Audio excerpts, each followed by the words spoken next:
picture that started it all. The Dance Moms reunion has officially been announced for May 1st. Hi guys, I'm Jordan Sparks. Welcome back to my channel. And in today's video, we are going to be taking a look at everything that we know so far about the Dance Moms reunion. All right, so first off, let's take a look at the Dance Moms reunion promo itself.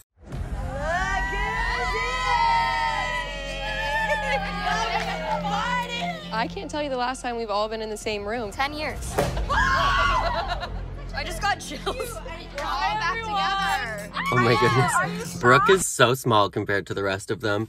It is literally like, I'm like so excited inside and like getting tingles all over. It is such a like weird, familiar feeling to see them all on screen together in like a produced like reality TV environment. I've been watching interviews and everything for like 10 years from everybody and their YouTube channels and everything else that they've been up to. But to see them all like in the Dance Moms environment again gives me the chills. I personally, it's like so weird to see some people missing though. Hi, I'm Chloe. I'm Brooke. Hi, I'm Kalani. I'm JoJo Siwa. I'm Kendall. I'm Paige. Finally, a clip of Kalani. For those of you guys that have been seeing all of the promos that they've posted so far, like with teaser clips, there's been nothing with Kalani in it so far, but we all knew that Kalani was at the reunion, right? Picture that started it all. Dance Moms, it blows my mind because it is now bigger than it ever was.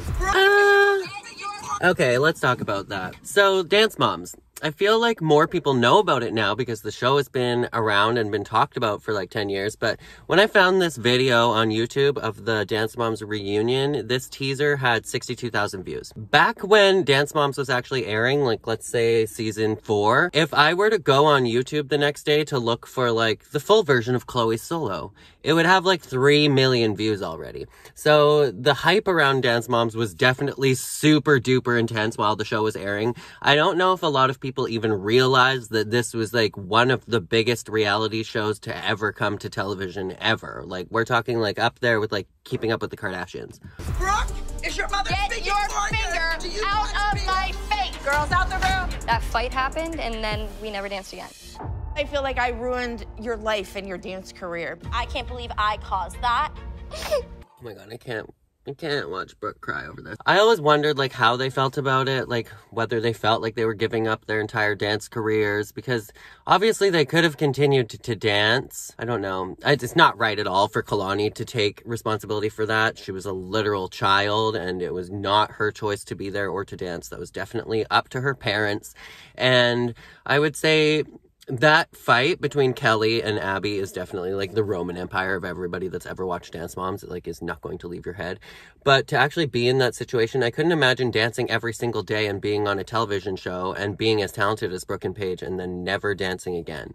Like we've seen Brooke at least like doing some acrobatic tricks and stuff on TikTok, but I've never seen Paige dance ever again. Like nothing, not even as a joke. I don't know if I can talk about this. All you do is set her up to fail. Who does that to a kid? I thought it wasn't enough, like in every single way. To me, Abby was always right. It's hard though when people feel entitled. I got my kid on a TV show. Okay, so here's the problem for me. I watched Dance Moms while I was in musical theater school, and although I was a lot older than these kids, I was in an environment where I was training under the exact same kind of ruthless training. And although there was nobody as evil, that I can remember from college, it was very much like a traumatizing experience for me to watch this entire show as well, because just like JoJo, I took everything to heart and I was like, oh, I don't agree with that, but Abby knows best, so I'm going to take this to heart. So I watched this entire show as if it was part of my training, which inevitably helped me learn so much about dance. It helped me so much as a teacher myself, but it did not help when it comes to trauma and like watching Chloe sit there crying, saying that she feels like she was never good enough in any way. That's how I felt, and it was so compounded watching this show that I already felt that way going into performance college, and then to watch this show every single day and to be listening to what Abby was saying as if it's the truth, it did a toll on my own self-esteem. I got my kid on a TV show just like you got your kid on a TV show. She deserves nothing. No matter how bad it got, I always wanted to be there. Then why did you leave?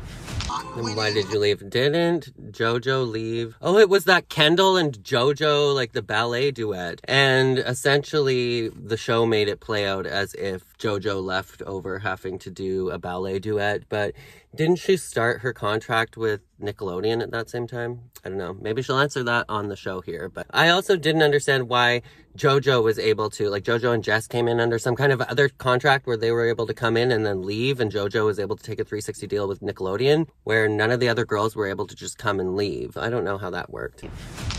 Paige, you're not winning and you're not placing the overalls. It's hard to say I forgive her when she did so many nasty things to me. It's just so bizarre that dance can get to that. I think the biggest thing for me and the biggest takeaway watching this is we all knew that this was so traumatic for the kids watching as an audience. We all knew this from the very beginning, and everybody questioned, like, why are these kids here? Why are they being treated like this? And it was always just, oh, there's a contract and they signed a contract and they can't leave. Who thought, like, in what world is it right to treat kids like this for so many years and for everybody to know that it's going to be damaging and traumatizing, and yet it was still allowed to keep going on for years and years and years? Makes no sense to me. I don't think anybody can explain how complicated all of our relationships are with her. That would never come 10 feet near me if she did that to me. Have you learned nothing? We would not be here without Dance Moms. It was literally the stepping stone into who we are today. I think it's the same as with any relationship with a narcissist, especially if you're like the golden child, is that they bring you so much and you're always going to feel this guilt like you owe them everything because they gave you everything that you have. But at the same time, they literally damaged you. They brought you in, they used you for all that you're worth, and they threw you out like dirty water. And so it's obviously going to create a very, very much a difficult relationship because it's really hard to process emotions that are so polarizing on both sides. Them not being here is kind of like, let me erase my past, pretend it never happened, shove it down the drain, when it's like, that's why you are who you are. She's gonna go. Okay, JoJo. Again, with JoJo opening her mouth when she really should not be. But watching JoJo, it's like, JoJo, just zip that mouth shut sometimes. You were not there like Maddie and Mackenzie. You were not the golden child for so many years like Maddie was.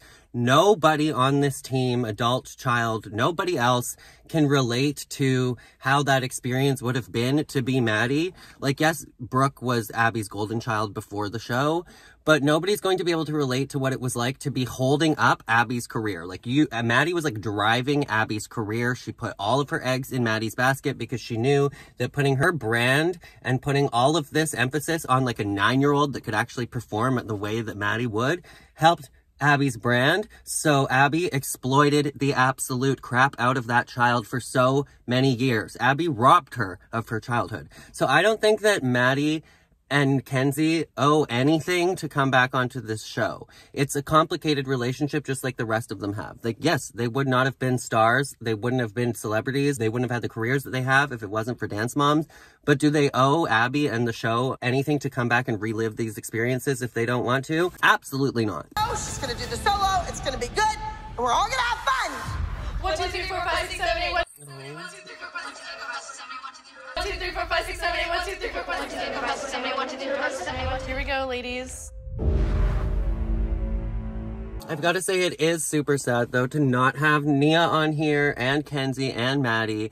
They didn't mention anything about them specifically. Hopefully we will hear more of an explanation on the show, but we've all heard rumors that Nia was rushing her sorority. Maddie and Kenzie herself came out at least and said that she doesn't want to relive these experiences and she wants it to be in the past. So you guys, that is it for our preview so far for Dance Moms, the reunion. I am so damn stoked about this. If it spun off into a new show where they, didn't abuse children, that would be great, but we'll see. There is supposed to be a new Dance Moms reboot coming out, allegedly, from Lifetime, so we'll see about that. Apparently, there's also a show coming out with Christy and a show coming out with Kelly, so I'm not sure about what any of those are yet, but I guess we will see soon. But I think that is it for this video. If you liked it, make sure to give this video a great big thumbs up. I have thousands of other Dance Moms videos on my channel if you're new here or you haven't been here in a while, and I'm looking forward to the Dance Moms reunion. Let me know what your thoughts are on it down in the comments below, and I guess that is it. So as always, make sure to be weird, be wild, and stay sparkly, and I'll catch you when the reunion comes out.